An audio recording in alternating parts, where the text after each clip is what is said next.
Hi, this is Steve Hargadon, and welcome to the Future of Education.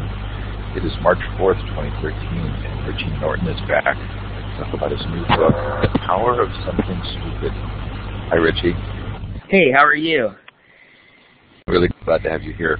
When does the book actually come out? Tomorrow, Steve. It comes out tomorrow, and I'm really excited. So thanks for having me on here. I appreciate it. I'm sure you are excited. I'm sure there's when did you actually start working on the book? You know, I've actually been working on it for 6 years, researching and toying around with the ideas. And, of course, over that time, my thinking changed. I found new information. But I really got serious about getting it done about 2.5, 3 years ago. That's interesting, and it's part of the same story.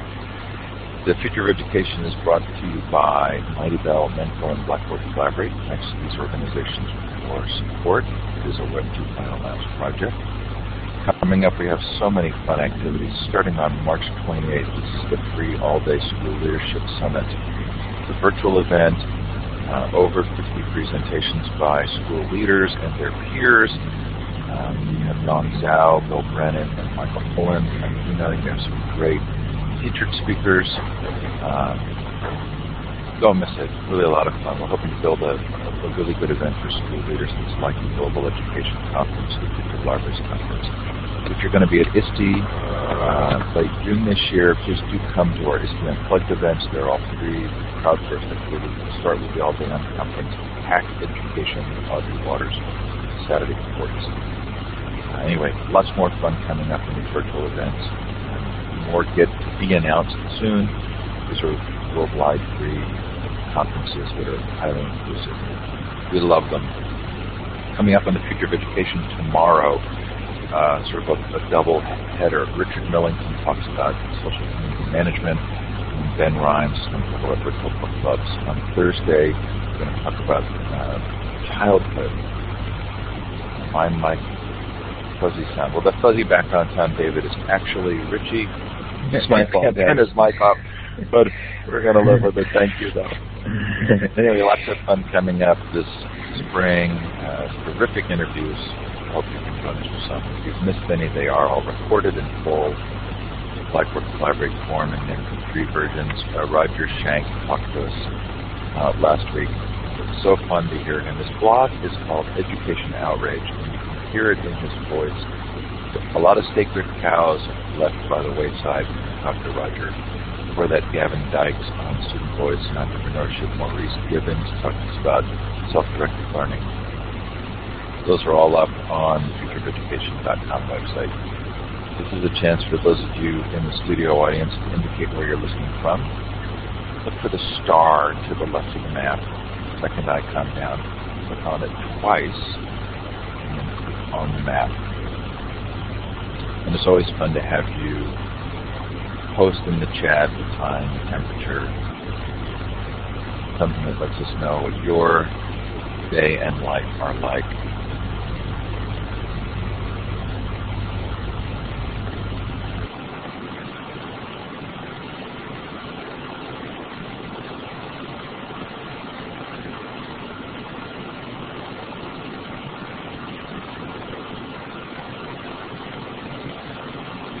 So at this point, I always recommend that you pull out the, well, I don't always, but I want to always recommend, I want to remember to pull out the chat box to make it larger so it's easier for you to see those of you in the audience.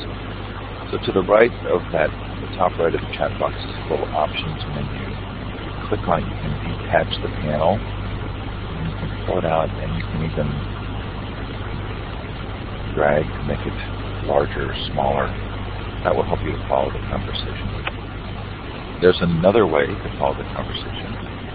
We have a Mightybell room for this space. Mightybell is the social project that Gina Bianchini's been working on. She was the co-founder of the name. I do consult for Gina, full disclosure, but I love her products, and she always makes them free for teachers. There's the link in the chat. Continue the conversation after the show in Mightybell if you'd like to. And I'm going to turn my volume up. Maybe that will make it a little bit better. Overcome the slight audio background noise we're hearing from Richie. So, Richie, you asked me to write a review for the book, which was really fun, right? And in my review, I said there's kind of a magic to this book. There was, for me, some real magic. There's this idea that ideas can seem stupid, and then later, in retrospect, turn out to be brilliant. Why does that happen? That's a really interesting question, and I've found that stupid kind of goes in a loop. Things that are creative, things that are new and innovative don't always resonate with us immediately, and so we end up pointing at those things and labeling them with words like stupid, crazy, or far out, different, whatever the label is on it. But there's a misconception. Sometimes those ideas are labeled as such because of the difference in their nature. But in reality, they're not inherently stupid. They just appear to be so. And over time, as they turn out to be something that turns out to be successful or helpful, people then say, oh, that was a smart idea. So in retrospect, things that are stupid become smart over time. But that can change as well, if that kind of makes sense.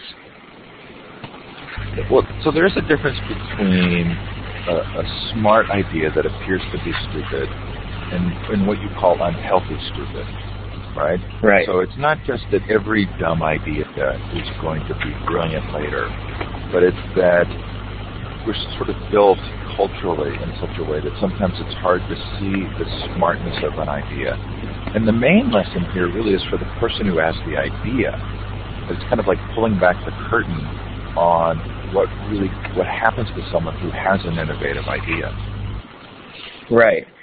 So, we can get into a lot of different tangents as we go through this, but I like to say that stupid is the new smart, because again, when you come into this new belief that a stupid idea can be something great, you start thinking about it in different ways. So there's other thought leaders that have kind of expressed this. People like Steve Jobs, he's quoted as saying, "Stay hungry, stay foolish." And then there's Pierre Omidyar, who started eBay, right? Who said when he started eBay, first people said it was a stupid idea, but then people started to come on board. And you can go on and on and on with things like Twitter, the telephone, the television, the Model T, even the Beatles were rejected when they first started. So it goes on and on. But the main idea is to first think about, when you have an idea, is it inherently stupid or am I just scared? I really like that distinction. Because it's not really about somebody from the outside saying, oh, so I'm going to start looking for stupid ideas because then maybe they're smart. It's more about the process that you go through as an individual with an idea and recognizing that it takes a fair amount of courage to think about something that hasn't been done before. And then we get to play with this question of, how does this relate to education? Right. And that would be something important to ask, is how does this relate to education? I've liked the classrooms that say there are no dumb questions, there are no stupid questions, because it opens up that feeling of being welcome, and you're able to really ask questions. But I think, let's think about it as teachers as well.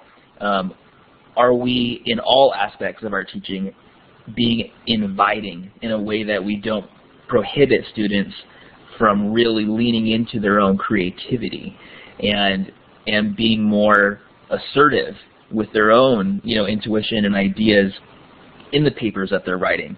I think that a lot of people get so caught up in being stuck in a box that they have to write one way or be like their own teacher, that they end up kind of copying other people, which in some forms can be helpful to try and learn a method or a model, but in other ways it stifles the innovation that we need to be coming out of the schools, so that our students can contribute to the world and get the jobs that they need in the way that we need them to do so. As I was reading the book, I kept thinking about a woman you probably don't know, but is familiar to many of us named Angela Myers. And Angela talks about habits and attitudes. She calls them habitudes. And you mentioned the word fear, and you also talk about courage in the book. Right? So these are important things to think about if you're trying to educate someone to be able to do things that make a difference. Right? So you talk about this is sort of like making a puzzle. Putting the puzzle pieces together. Yeah. Oh, we lost your audio. Pause that for a second. So every person sort of putting together their own puzzle. So the idea there is that there's this creative puzzle where if you think about a puzzle and you're going to put it together, you know ultimately that all the pieces are there. You just don't know how you're going to piece them together. And so you start with the corners and work your way towards the inside. And that's the way it is with starting what I call stupid ideas or your most meaningful opportunities. You may not think you have everything you need. But if you kind of say, you know what, everything that I need is out there somewhere. It's just a puzzle that I need to piece together. Then you can, think about your life in terms of starting with the corners or the small pieces or the easy parts, and then working your way in until you can build out the whole picture. And so that's the idea. Life is a puzzle. Why not start piecing it together? A lot of people they think I don't have all the pieces, and so they get stuck. And then this idea of doing something that's actually really important to you never ends up happening because you just stop right there because you can't see the whole picture. But if we believe, it's out there somewhere, I just need to piece it together, then it's empowering because you can start. And I think that students, they might not see the whole big picture like a teacher can see, what their future may be like. But if you can help them see the pieces and start putting them together, you can really build out a greater plan for them where they can be successful. So I'm interested in your own process of writing the book. Did you encounter that fear? Where were there moments of courage? And what were sort of the personal strategies that you used to keep yourself going when you maybe questioned yourself? Okay, really good question. So writing a book is terrifying because you are putting yourself on the line, and it's in print. It's not going away, and people can point fingers at you, and you could be. Some people might say, the way you thought of that is wrong, or you should be thinking about it differently, or there may just be a misspelling in there. I don't know, but the way I went about the process, I don't know if it's similar or different from other authors, but like I said, I spent 6 years doing it. And what I would do is it would come in waves of inspiration. So I would focus on one topic, and I'd research that a lot and write down all my ideas. And I'd try, instead of writing the whole thing out, I would actually do bullet points of all the main pieces that I wanted to include in the book. And so I ended up emailing myself literally bullet points with references, sources, talks, whatever I could find, and I'd have hundreds of these bullet points until I got to a point where I was like, wow, this is a lot of information. How am I going to put it together? And at that point, I started putting together an outline or refining my outline. So once I had a really good chapter outline, I could then take the bullet points that I've already put together, and I can put them into each chapter one by one. So you can imagine I now have a chapter outline with, say, 10 or 20 bullet points within each chapter, more or less, and then I could go back and actually do the writing. And if I got bored with a certain topic, or I was more passionate about one area of the book than another, then from a day-to-day basis I could switch and work on those different parts, because I already knew I had everything there that I wanted to kind of get out. So does that make sense? It does, yeah. But the temptation might be to say, okay, so Richie had this process. Let's quantify that process. Now let's teach it to someone else. That's not really what I'm hearing.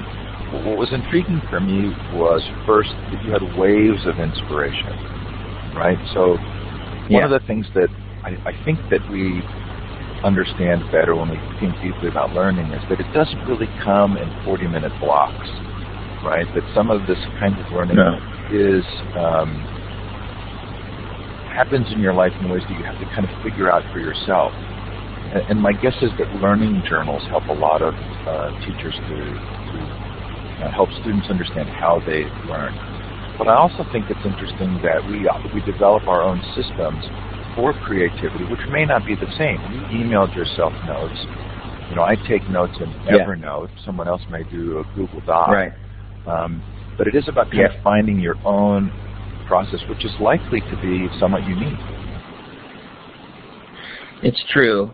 I can imagine how cool it would be in the classroom, and some teachers may be already doing this, to say, you know what, throughout the week or throughout the month or throughout the semester, however the timeline is, just have a little piece of paper on the side that you keep in your desk or however it works, and just write down the things that you might be interested in learning more about, or write down something that you learned. And I think over time, like a learning journal, they can go back and they might have 10, 20 bullet points, and you could say as a teacher to the student, now pick one of those things and do a project around it. And it can be whatever kind of project you want. Imagine how freeing and also scary this might be. Do a project around it. Write a paper on it or do some sort of poster board on it.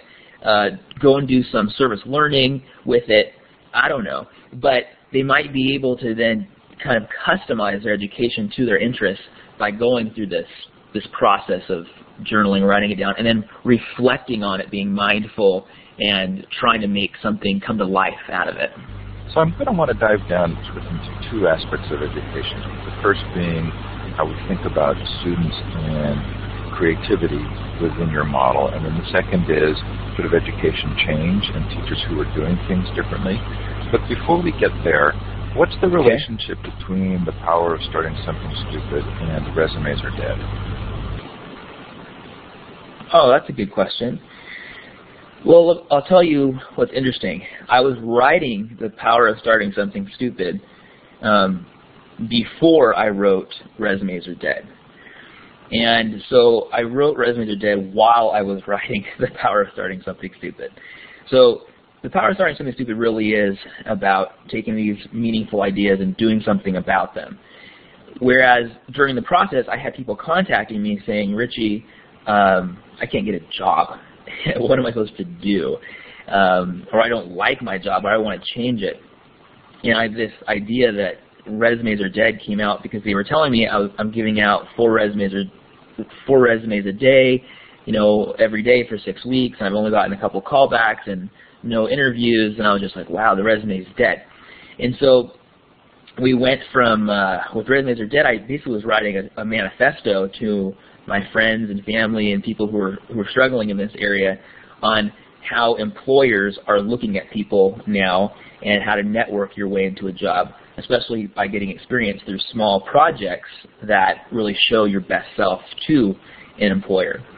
And this isn't about Resumes Are Dead, but the way they're interrelated, I guess you could say The Power of Starting Something Stupid is kind of an expansion on Resumes Are Dead, where it's more inclusive of doing any project in any area that you're trying to work on, whereas Resumes Are Dead was tailored towards, really customized towards how do you get a job in today's, economy.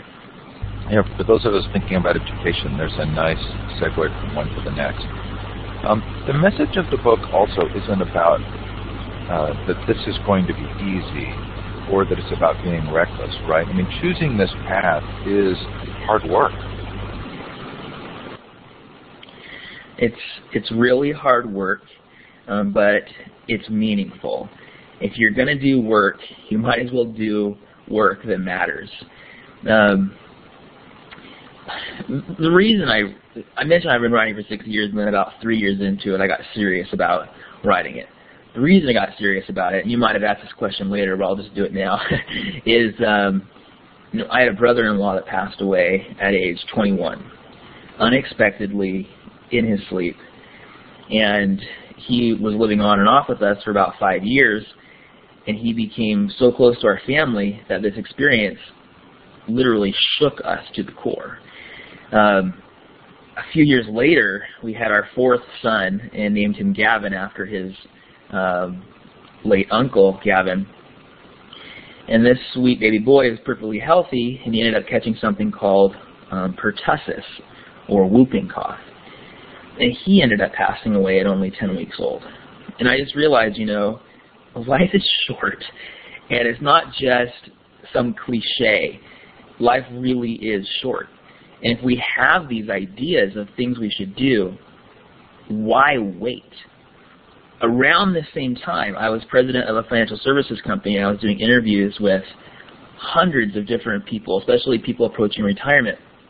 And I found out that a lot of these people, they said, I had this idea, but I waited until I thought I needed more, a time when I would have more time, more education, more experience, and more money to do what I really wanted to do. But when they finally got to a spot in their life where they thought they could finally start, a spouse had passed away, they didn't have the money they thought they'd have, they still needed to get more education or experience because their circumstances had changed, the world had changed, and they didn't have the money they thought they'd have. And I just realized, when we have these ideas, we shouldn't wait to start them until we have more of something else. Because in the future, we're going to have a whole new set of circumstances that we need to navigate. Bringing that back to education, my goodness, how many people say, I'm going to start this idea when I graduate?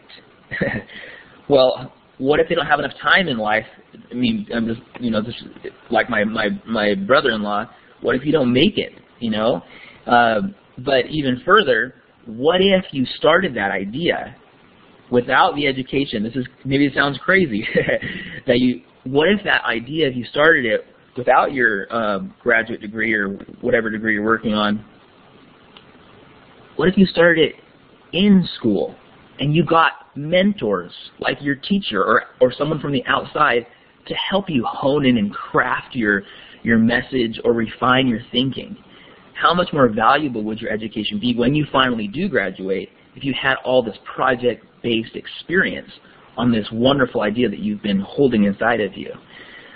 So the power of starting something stupid really is about not waiting, but starting now, regardless of your circumstance, so that you can live your most fulfilling life and influence the world for good.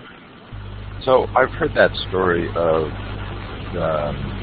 your brother-in-law Gavin and your son Gavin several times, but it's still hard to hear that story without tearing up. And as I read it again in the book, it made me feel like there's this moral imperative that we have to treat every child as invaluable, that we just don't know how. Yeah,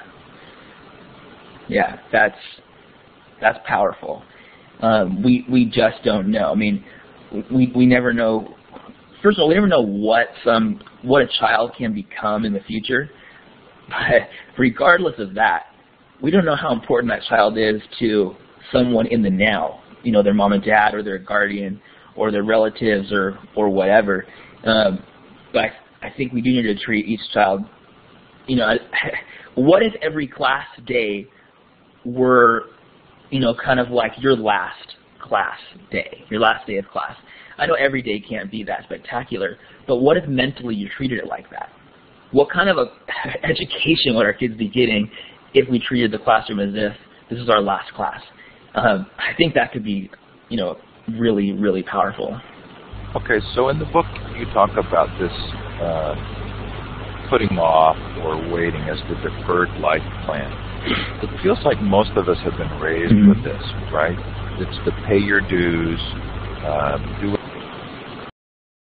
what everybody else is doing kind of moment. I think the Jeff Bezos story kind of helps to describe a way to get out of that frame of mind, right? Oh, that's a really good story and a good point. So Jeff Bezos, he's the one that started Amazon.com. he had a great job before he started Amazon. He was working on Wall Street, and he had this idea at the beginning of the internet to sell books online. And I mean, today that sounds like, well, duh, that's a great idea. But back then, it's kind of like, what are you thinking, And he went to his boss on Wall Street and said, I have this idea. What do you think about it?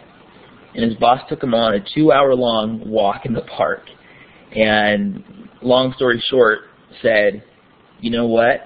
That's actually a good idea, but not for someone with a job. You don't need to be, doing this. But Jeff asked himself this question, and this is a question we can all ask ourselves as we reflect upon our own ideas and whether we should do them or not. He asked himself this: will I regret it when I'm 80? And Jeff Bezos said to himself, basically, yes, I would regret not starting to sell books online when I'm 80. And so he quit his job in the middle of the year, which is a crazy time to quit because you don't get your annual bonuses. And that can confuse you, too, when you're trying to figure out whether you should start something now or wait. But that's what he did. And he packed up his bags, got in the car with his wife, and drove from New York to Washington to start Amazon. And the rest is history. He's one of the richest people in the world. He has one of the most successful businesses in the world. And, from the way it looks on the outside, he seems like a happy guy, right? But that is a good question to ask yourself when you have a quote-unquote stupid idea, is will I regret it when I'm 80? Now, let me just say that doesn't mean that every idea you have is going to be successful, but at least you'll be able to say, I tried, and that you can live without regret, without the regret of wondering what if. And if you do fail, you can learn from that failure and build upon it and move towards, whatever other dreams you might have and learn from that experience. I'm really glad you brought that up because you're working really hard to make sure this book is a success.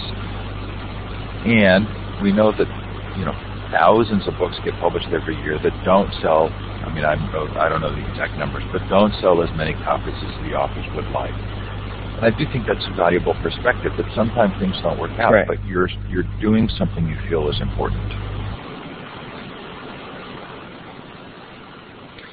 Right. It brings meaning to your life. And life is more than money. It really is about contributing. I think that we are all creators in one way or another. And if we're not entering that creative space, we're missing out on something, especially when we have these ideas that keep pressing on our minds and we tell ourselves, no, I don't have enough time, I don't have enough education, I don't have enough money. Well, what do you have time for? Right? We always, I like to say, and it's been said before, our best days are ahead of us, and we shouldn't be living in the past. And if that's true, that means we need to start doing something right now so that those days ahead of us can be better. We need something to look forward to, and working on those pressing ideas, those stupid ideas, can really bring new life to us. There's too many people that are, the walking dead, so to speak, just kind of going through the motions and not really living. So if we shift gears back now to thinking about education, one thing that most parents experience is watching your child feel enormously influenced by the peer culture around them. It's as though we're sort of architected this way to be responsive to what other people think. Do you think school is sometimes the cause of that, or is it just a reflection of the fact that we go through a transition where we become very sensitive to what other people think, and that this is a part of something we have to figure out for ourselves? So if I understand it right, the question is kind of about, peer pressure and falling into that, and whether it has something to do with school or whatnot. I think that we go to school, and so therefore we are around people who influence us for good or for bad. But I don't know if peer pressure and the way we're influenced I don't know if that ever ends. I mean, I think that in the teacher's lounge, you're probably influenced by other teachers, and I know that I'm influenced by my coworkers and the different things that I do. But I think what's helpful is, again, to acknowledge the fact that we are influenced for good or for bad by our peers, and to try and surround ourselves with people who are, in one way or another, on higher ground, people that can help lift us and take us to the next level, but likewise that we're being the kind of person that people want to hang around with that are doing those types of things, that we're adding value wherever we go. Before the show started, I mentioned to you Jamie McMillan, who wrote a book called Legendary Learners, and who came on the show. And Jamie talks in her book about the importance of overcoming something significant, that people who became successful, publicly visible and successful learners in their lives had to overcome a challenge. What is the role of perseverance, do you think, in achieving things of value?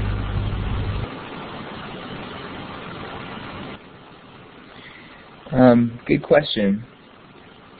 I think that there really is something to say for challenges in helping us go from where we are to where we want to be. I mean, how often when we're kind of coasting, is it because there's nothing challenging or pressing happening? So I think that perseverance is important. You know, you don't know whether what you're doing is going to succeed or not. But again, bringing it back to that will I regret it when I'm 80 question, if it is something that is meaningful to you, if it's part of what I call in the book your why, if it's something that you really resonate with, you will persevere through it. If it's something that you're not that passionate about, or you're scared in some way or another, you will let it fall by the wayside when those challenges do come. I'm interested for those who are in the audience who are doing things that they feel aren't necessarily accepted by their peers, which is often the case, especially for those who are doing, who are bringing tech into education, or in the ed tech audience. Do you feel that this applies to you as much as adults as it does to students? And how have you kind of navigated those waters? Feel free to either put that in the chat, or when we get to the Q&A, you can raise your hand. Let's talk about you're not a specialist in education, Richie, so there's no expectation that you would have been thinking about this. But we are looking at a period of time when we're really rethinking education, in large part because of the ways in which technology has provided learning opportunities outside of the institution. Are there specific lessons for adults that are different from children? Have you ever thought about that in terms of persevering with a smart, stupid idea? Okay, wait, can you rephrase the question? I'm not sure if I understood it exactly. Well, I was just wondering if you've noticed a difference, say, with your own children and yourself, as you've persevered with this book, and if you think about your children persevering. Okay. Are there specific lessons for adults that those who are in the learning space might use as they're thinking about working to change education or to do something different in their classroom? Okay. Well, I'll bring it home then. You know, me persevering through a book, I guess there are some similarities and some differences, obviously, in helping my children persevere through, going to their own classes and finishing their own projects. For me, I needed every once in a while a reward, right? I needed to reward myself with a cookie, or I needed to go get outside. I love to surf, so I go surfing. I would work really hard on something, and then I would need a break. And I think kids need that too. I think that they get burned out sometimes, and I think that they do need a little push. They need that vision that here's where you're going, and you can do it, right? But in between where they're starting and where they're trying to end up, I really believe that having a short-term or a small win is what they call it in academia is very helpful to go from where you are to where you want to be. That concept of achieving in the small and then building incrementally until you can actually finish that project or achieve that goal. One of the things that this social media culture has brought us is the ability to create communities across geographical or time differences, oftentimes allowing educators to find other educators with similar ideas and passions. How important is that social peer support?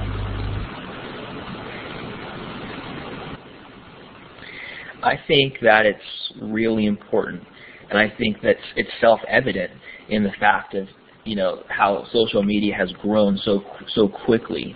It wouldn't have grown so quickly if it wasn't something that was important to us. And so I think having that, again, that peer group and like-minded individuals, and even through social media because they can be accessed basically 24/7, is critical to the way the world works today. I could be wrong, of course, but someone who's not a part of that, I really think they're missing out on something big for sure. So I think it's a good part of growing and making things happen.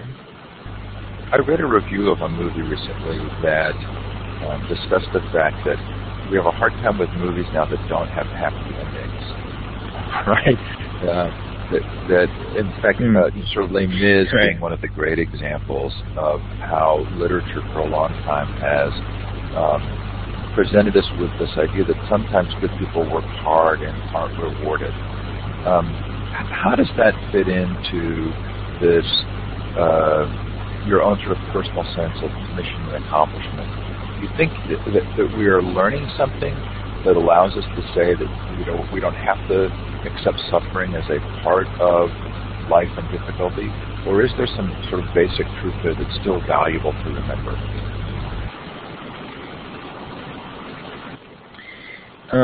Good question. Again, rewards are important to help motivate you to go from where you are to where you want to be, but suffering also helps, kick you in the pants to get something done. I might still be trying to write this book if my son, if I didn't have that experience. I'd rather have my son, obviously, than the book. But that suffering did help me change the way I think and change the way I act. I think that but it's important though. At the same time, I could have taken that same suffering, and I could have went into a tailspin, and I could be a completely different person rather than optimistic and trying to make things happen. I could be extremely depressed and woe is me, and I could have stopped doing what I was doing. So I think in everything, whether it's reward-based or something else, it's looking at those experiences like suffering and seeing them for what they are, and then making a choice to make it, whatever it happened to you, be something to improve you, that it's for your betterment. And I think if we look at the world through that lens, I think we can get a lot more done. We're going to move to Q&A in a minute, so if you have a question for Richie, please feel free to put it in the chat, or you can raise your hand using the hand icon in the participant window. Richie, were there people that you interviewed for the book whose stories changed your life?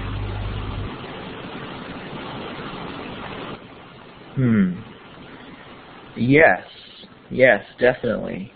That's a really good question.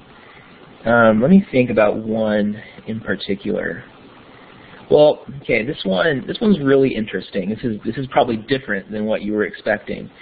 But I interviewed one guy who was a surfer who surfed big waves. We're in Hawaii, and we're talking 20-foot waves and bigger.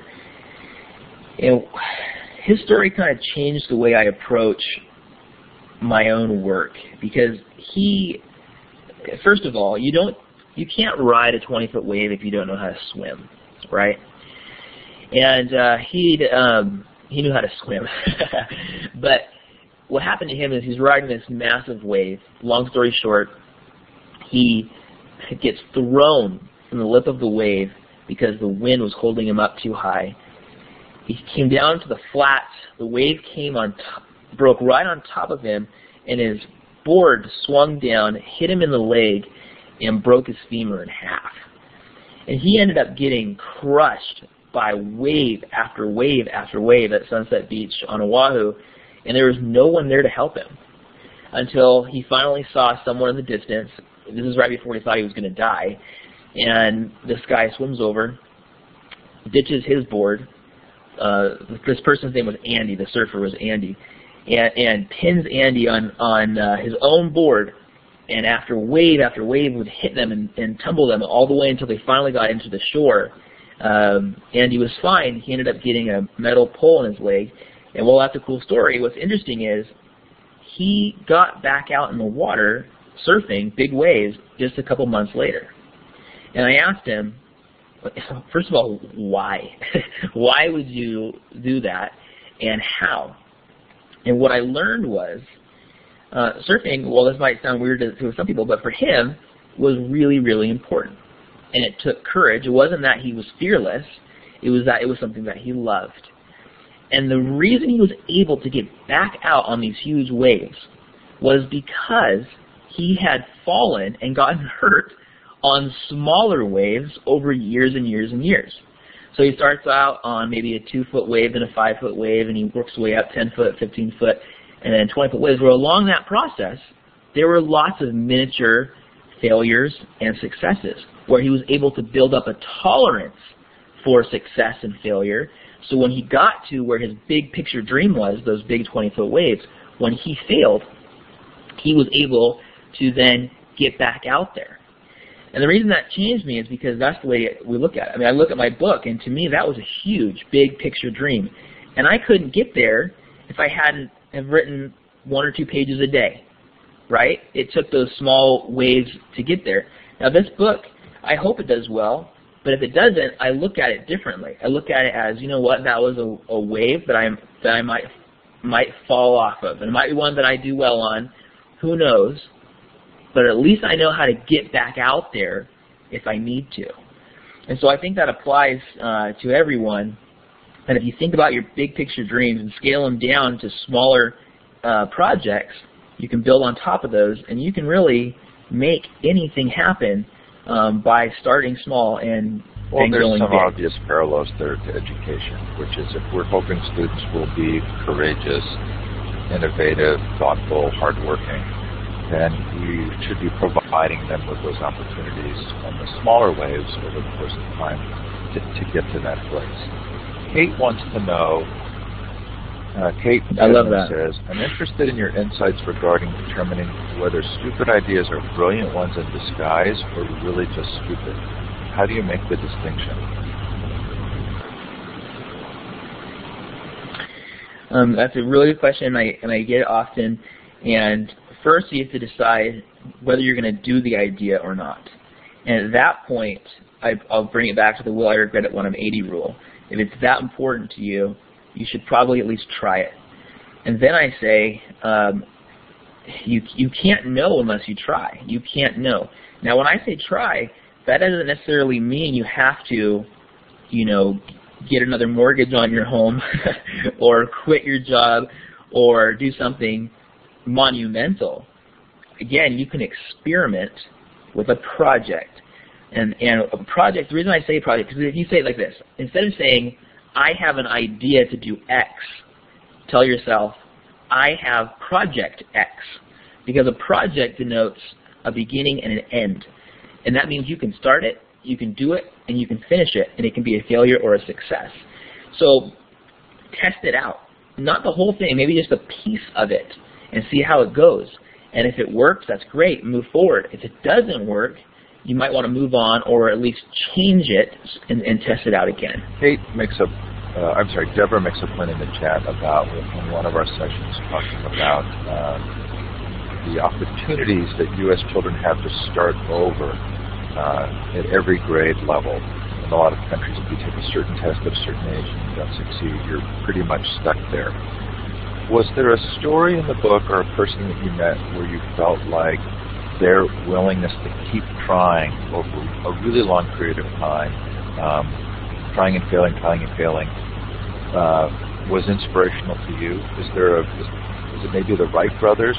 Where else do you see that perseverance over long periods of time?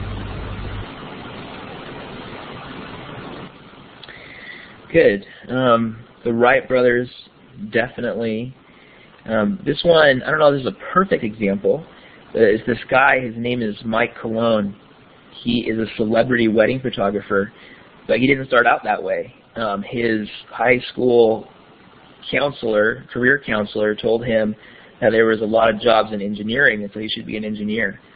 And he spent 4 years in college, I think it was Cal State Fullerton, to become an engineer, until he realized that he did not want to be an engineer.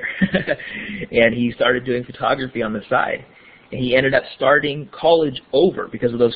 There wasn't a photography class, but there was a degree. There was a marketing degree, and so he started over 4 years again doing marketing.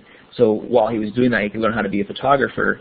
And now he is one of the most renowned professional photographers in the world, shooting celebrity weddings and other things. And that took a lot for him to persevere through. That's an example of someone who did that through education. Other examples. I was going to say that was a really good story because it actually involves this shift. And another lesson that came out of Legendary Learners was this idea that it was really important for people to be able to stop doing one thing and start something else, which is hard in education. You often feel like if you don't finish, you haven't succeeded. So I like this that you told a story about sort of a shift and a change. Were there any other stories of sort of significant change of focus or career that come to mind?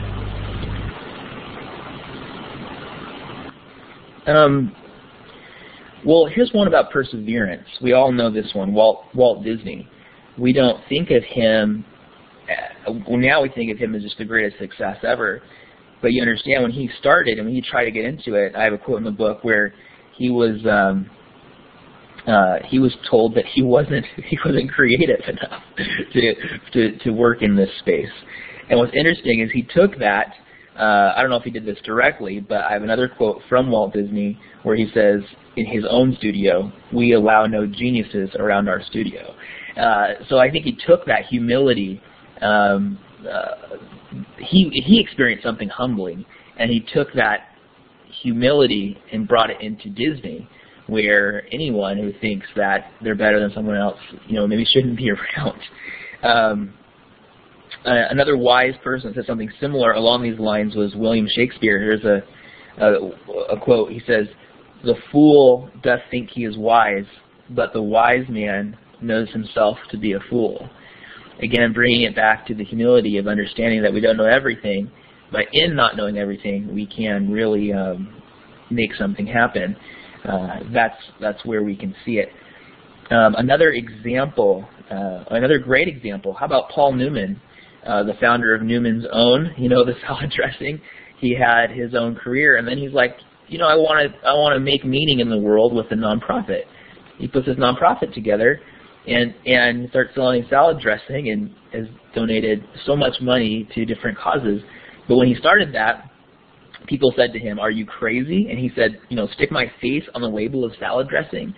But he did, and look where he's at now. So we can change careers, we can change, and that's part of the stupid idea is, is the idea that I'm in one career path, and then we think it would be quote-unquote stupid to go and do another career path. But that's not true. I mean, people change careers all the time, and Richie, Maria wants to know, why do some people take steps toward their ideas and responsibility for their stupidity and help their kids to do the same, while others wait for someone else to tell them what to do by giving them a job, a grant, or some other permission?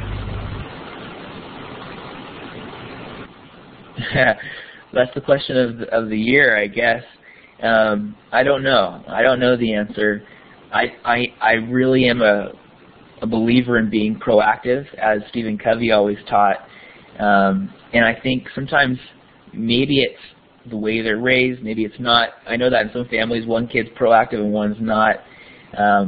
But whatever it is, what I try to do in the book is say, hey, this is a wake-up call. So for people who are proactive, this is just a boost. And for people who aren't, I mean, I really dig deep and say, here's reasons why you need to get going. Life is short. You have this idea. You don't have any excuses. Time, money, education, once you read my book, is not an excuse for you anymore. So I'm doing everything I can to help those people who aren't proactive to be so. If you have a final question for Richie, please feel free to put it in the chat or to raise your hand. Raise your hand, that's the third icon over in the participant window. I have a relatively tight time schedule today, so we're going to finish right on the dot. But we do have time for one or two more questions if we have them. Richie, anyone else you were really glad to get to know from having researched the book?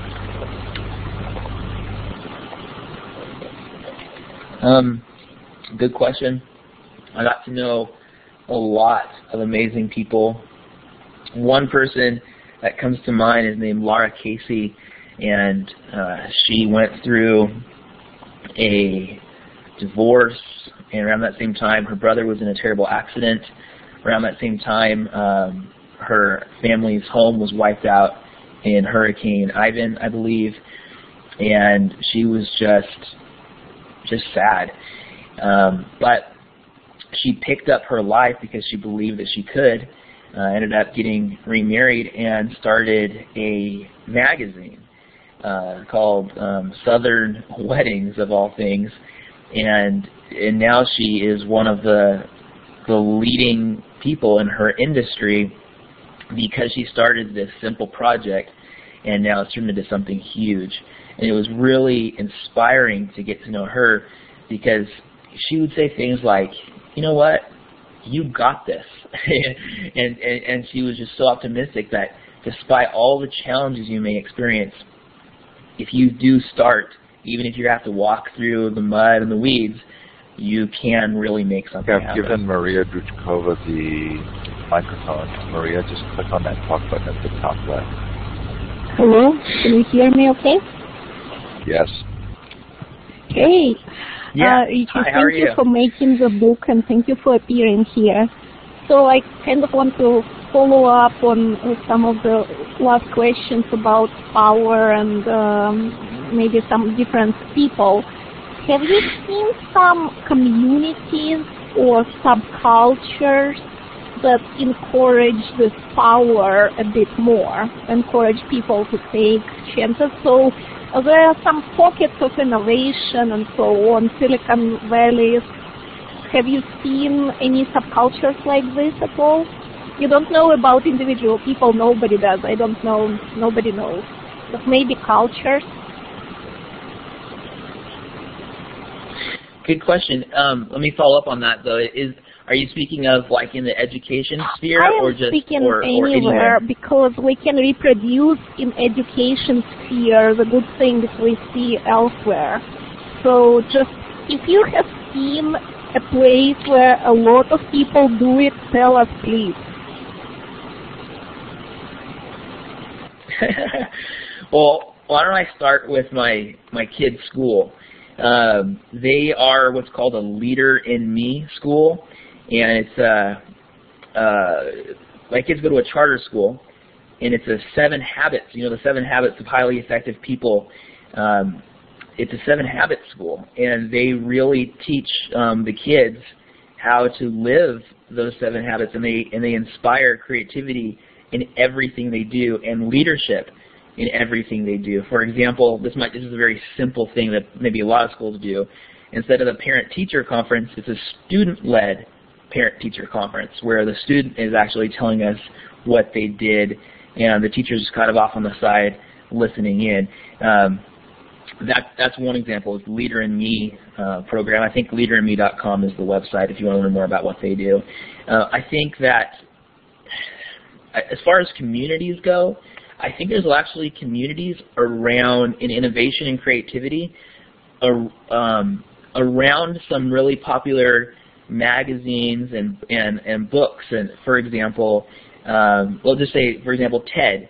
I think TED really inspires creativity and innovation, and they've graciously opened up all their talks for free on YouTube. That's a really great community. I think that other magazines like Entrepreneur.com and Success and Fortune and Forbes, going into business, they have little communities. A lot of them might have their own social media type communities, or just on Facebook. There's different Facebook groups and things like that. I'm a speaker at a conference called What If, and the What If conference is all about basically how big can you think, how can you make something happen. And they do conferences all around the world, and they're a fantastic community. But here's what they did, because I think you can start your own community if you really want to. They did a conference, and then they made a Facebook group so that everybody who went to the conference could be in the Facebook group and talk about what they learned and what they're working on. So even today, everyone's saying what they're doing and people are encouraging each other. I think that Future of Education that Steve is doing is a community like that, and his other Classroom 2.0, and those things are great communities. But you can also start your own. If you have like-minded individuals, you can put it out there. Hey, I have this idea. Let's start because Facebook's free. Let's start a Facebook group. I think you can actually kind of create that community. Maria, thanks for that question. It is our last question. Richie, thanks again so much for coming on. The book is The Power of Starting Something Stupid. It's available starting tomorrow. Richie, I really hope that it goes well for you. Hey, thank you so much for having me on. It really means the world. Thanks for all the questions, everybody, and very grateful to be on here. Thanks to Richie. Thanks, everybody, for being here. Tomorrow, a doubleheader. Richard Millington in the morning. He's in the UK, so it's an earlier show. Talks on social community management. And then Ryan will talk about virtual book clubs. Thanks, Richie. Take care, everybody. Bye now. I'll see you. Thank you.